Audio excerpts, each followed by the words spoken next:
also available on the app, one tap. And Kawhi Leonard is going to be with LA for the long haul after re-signing with the Clippers yesterday on a 4-year, $176.3 million max contract. This deal includes a player option in the 4th year. However, Leonard is expected to miss significant time next season as he makes his way back from a mid-July surgery to repair a partially torn right ACL that kept him out of the Clippers' final 8 playoff games. Okay, so Max, what does this new contract do for Kawhi?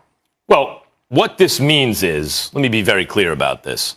The pressure for Kawhi to win a championship is 3 years. 3 years. He has to deliver a championship. If he doesn't deliver a championship next year, yeah, of course not. He ain't going to play next year, probably at all. If, maybe toward the end of the season, then he's going to be coming off that long layoff, catastrophic injury. Year 2, he's supposed to, as soon as he gets back, first year, he hits the ground. He's supposed to win a championship that year. Really, with that squad? Did KD just win a championship? KD on the Brooklyn Nets just didn't do it, right? And that's okay. Long as he balls out, long as Kawhi balls out, and yes, one time in his career in a Game 7 in the 4th quarter, he choked against Denver. Otherwise, Kawhi's playoff record is stellar. It's just about as good as anyone who ever lived. He is an extremely clutch and great superstar playoff performer. So then there's year 3. Remember, he has the opt-out in year 4. I think it's fair to say it is a giant success if Kawhi delivers the Clippers a championship at any point. If he gets them a single championship, a franchise that has never even been to the finals, if he gets them a single championship, he's done his job. And the clock says, according to my calculations, Stephen A., he's got 3 years to do it. Here's the difference between me and you. You say if he does it, he's done his job.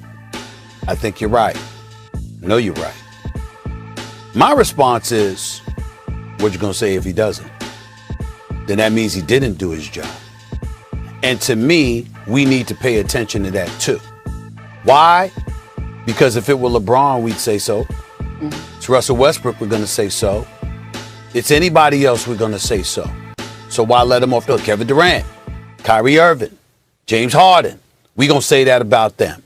And so this is the thing, because Max, I deal with this kind of stuff all the time because people sit up there and they call it, negativity when we bringing up the stuff. No, we talking facts. You understand? Let me encourage all these folks that watch First Take. You don't want facts.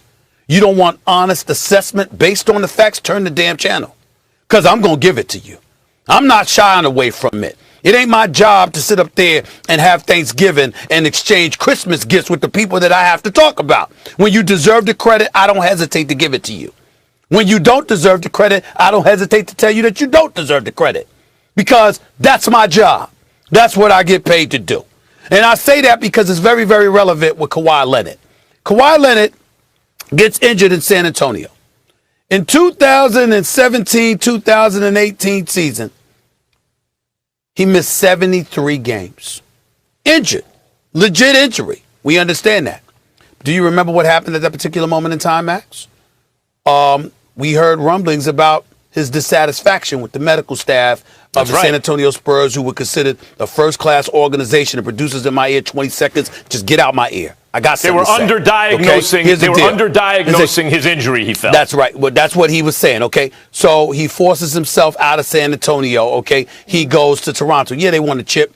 He missed 22 games that year. He moves, he goes on to the Clippers. He misses 25 games the next year. This past season, he missed 20 of the 72 games. And so what I'm saying to you, Max, is that, again, just to crystallize for our audience here, you and I have debated about this, a very healthy debate about it, because you prioritize the postseason and the chip. That's it. That's the end all, be all to you. It's not that I don't prioritize it and believe it doesn't matter, but I also believe you get paid to show up for the regular season games too, because there's customers that walk through the turnstiles looking for you, and far more often than should be the case, they don't see Kawhi Leonard, because this brother missed some games. Load management, sit down to prevent injuries that ain't even happened yet. Okay? Practices when he wants, plays when he wants, all of this other stuff. I look at the $176 million as a talent, Max. He's worth more than that. As a talent, he's worth more than that. as somebody who's the face of the franchise that you need to trust to elevate your franchise, to market and promote your franchise, I tell you that man deserves a pay cut. Because I have a hard time trusting him. So I'm not, again, the talent, he's underpaid.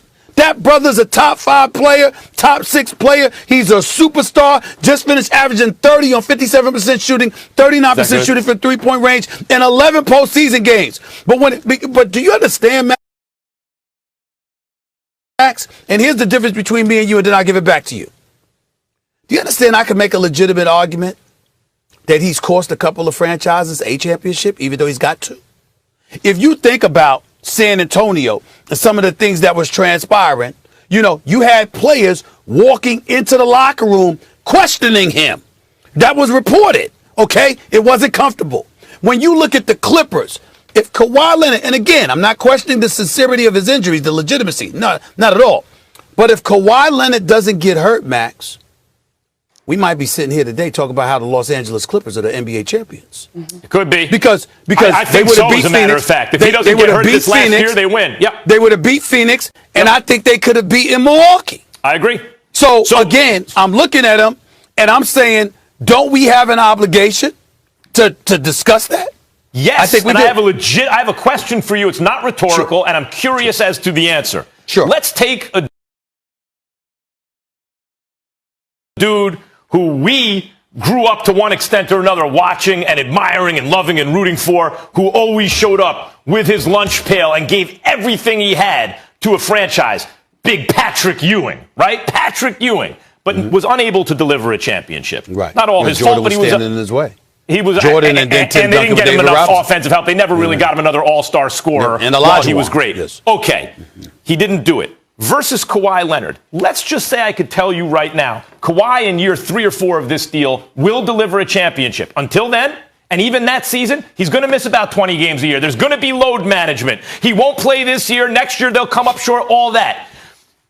Would you rather sign up for the Patrick Ewing dude who shows up every day, the fans love him, the whole thing, but comes up a little short? Or for Kawhi Leonard if he delivers? No, but I got somewhat of a trick question for you. Ooh. Let me retort with that, okay? Fair enough, because I agree with you. I agree with you with the Kawhi Leonard compared to Patrick Ewing point. But let me take it a bit further and ask you a question.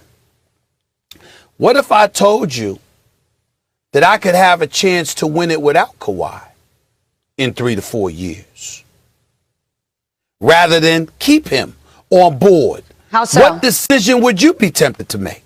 If you gave me a better option, if I thought the odds went up, I'd say see you later to Kawhi. No, that's not what I'm saying. I think they'd rather do it with Kawhi. He's from there. Listen to what I'm saying to you. And I'm not comparing Terrence Mann to some Kawhi Leonard. No, but we both acknowledge he's got an upside. We both saw Paul George play like a star. We recognize that Ty Lue might be the best coach in basketball. I think he is. This brother is a superb coach, okay? And we saw what they're capable of. All I'm saying to you is this. I know Kawhi's on another level. But if you giving me 3-4 years, and we talking about culture building, I got a new arena I'm going to be moving the team to in Inglewood. You know what I'm saying? Ain't going to share the Staples Center. We talking about culture building here, where you want guys that grab their lunch pails and they ain't about missing action. They're about being in action. When we talk about the greatness of Kevin Durant or LeBron James, MJ, Kobe, and others, let's keep in mind one of the things that we don't say enough about them, but we must applaud, is that they knew they were the marquee or know they're the marquee, and they answer the damn call. They're always there. They're in front of your face on the court. They're in front of your face on the camera. I want to answer that. They're leading, they're galvanizing, and they're culture building. I want to answer that. Your question, the premise is, Max, this is not an either or. You can have both. You can culture build and win a championship, and that is my preference. Agreed. That's the number one option. Okay. When it comes to winning a championship, brother, you take it how you can get it. It is hard to win it. So that is the number one option. If that's not available, I'll take number 2, which is winning a championship by hook or by crook. and that's Kawhi. Well, the Clippers obviously believe in Kawhi with that max contract, but Stephen A., to your point, he's missed 43 games over the past 2 seasons. They are 23-20 when he sits. Okay, guys, let's keep it moving. 7 titles, and Tom Brady doesn't appear to be slowing down anytime soon. So why the pressure facing Brady could be at an all-time high as he gears up for his 21st season in the league. You want to play well in September so you can be ready for October. And this is all just part of the process, getting ready.